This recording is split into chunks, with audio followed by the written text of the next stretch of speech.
Hello दोस्तों, स्वागत है आप सभी लोगों का मेरे YouTube channel ask Arya astrology में। दोस्तों, आज के इस वीडियो में हम एक बहुत ही इंटरेस्टिंग योग के बारे में बात करेंगे। ये योग जन्म कुंडली में घटित होता है और ये बहुत ही इंटरेस्टिंग योग है। इस योग का नाम है धर्म कर्म अधिपति योग। धर्म कर्म अधिपति योग क्या होता है और जब ये जन्म कुंडली में बनता है तो जातक को इसके क्या लाभ मिलते हैं, उस विषय में आज बात करेंगे। तो आइए दोस्तों, वीडियो को स्टार्ट करते हैं। देखिए दोस्तों, हमारी जन्म कुंडली का पहला भाव, पंचम भाव और नवम भाव हमारा धर्म त्रिकोण होता है। उसमें से भी जन्म कुंडली का नवम भाव सबसे मजबूत त्रिकोण माना जाता है। हमारी जन्म कुंडली का पहला भाव, चौथा भाव, सातवां भाव और 10वां भाव हमारा केंद्र होता है।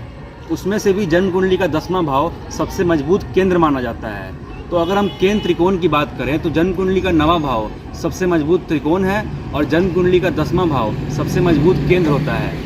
जब भी जन्म कुंडली के 9वें भाव और 10वें भाव के बीच संबंध होता है, तब जन्म कुंडली में धर्म कर्म अधिपति योग का निर्माण होता है। जन्म कुंडली का 9वां भाव हमारा भाग्य है और जन्म कुंडली का 10वां भाव हमारा करियर है, हमारी आजीविका है। जब भी जन्म कुंडली के 9वें भाव और 10वें भाव के बीच एक्सचेंज होगा, जब भी जन्म कुंडली के 9वें भाव और 10वें भाव के स्वामी एक दूसरे में राशि परिवर्तन करेंगे तो धर्म कर्म अधिपति योग बनेगा।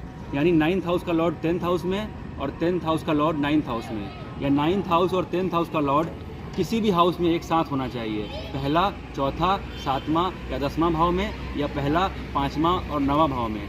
यानी जन्म कुंडली के 9वें और 10वें भाव के बीच संबंध बनना चाहिए, चाहे वो दृष्टि से बने, चाहे वो एक ही राशि में होने से बने, चाहे वो राशि परिवर्तन से बने। तो किसी भी तरीके से अगर जन्म कुंडली के 9वें भाव और 10वें भाव में संबंध बनता है तो धर्म कर्म अधिपति योग का निर्माण होता है। दोस्तों, धर्म कर्म अधिपति योग एक बहुत ही पावरफुल योग है।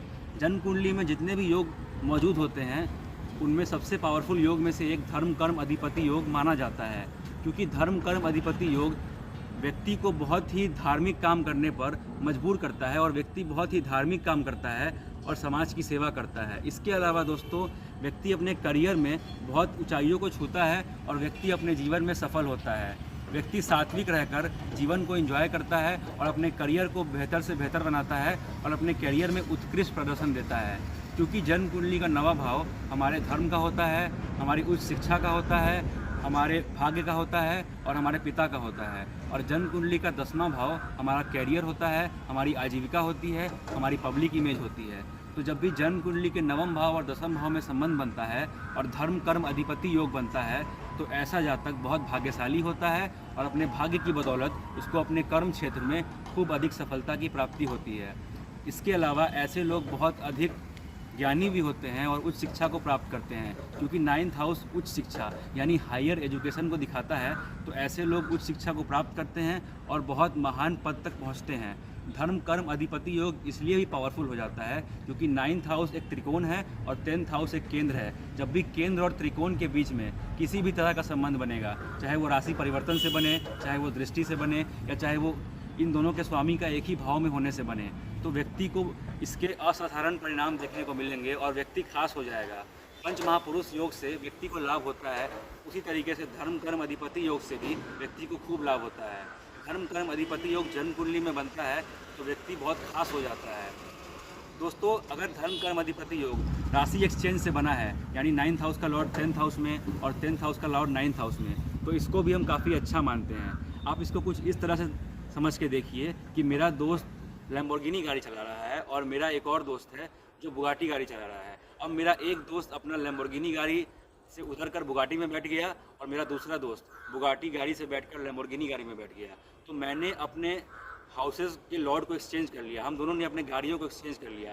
तो आप मेरे गाड़ी का ख्याल रखो, मैं आपके गाड़ी का ख्याल रखूँगा। आप मेरे लैम्बोर्गिनी का ख्याल रखो, मैं आपके बुगाटी का ख्याल रखूँगा। इसका मतलब ये हुआ दोस्तों कि हमने जब एक्सचेंज किया गाड़ियों को, यानी हमने जब भाव को एक्सचेंज किया, यानी दो लोगों ने जब भाव को एक्सचेंज किया, तो हर दूसरा व्यक्ति अपने गाड़ी का ख्याल रखेगा, क्योंकि उसको पता है कि अगर वो सामने वाले की गाड़ी का ख्याल नहीं रखेगा और उसको कुछ डैमेज करेगा तो सामने वाला व्यक्ति भी गाड़ी को डैमेज कर सकता है। तो अगर 9th हाउस का लॉर्ड 10th हाउस में गया है और 10th हाउस का लॉर्ड 9th हाउस में आ गया है, तो अगर 9th हाउस का लॉर्ड 10th हाउस में जाकर 10th हाउस को ख़राब करेगा तो 9th हाउस का लॉर्ड भी ये जानता है कि 10th हाउस का लॉर्ड जब 9th हाउस में आएगा तो 9th हाउस को ख़राब करेगा।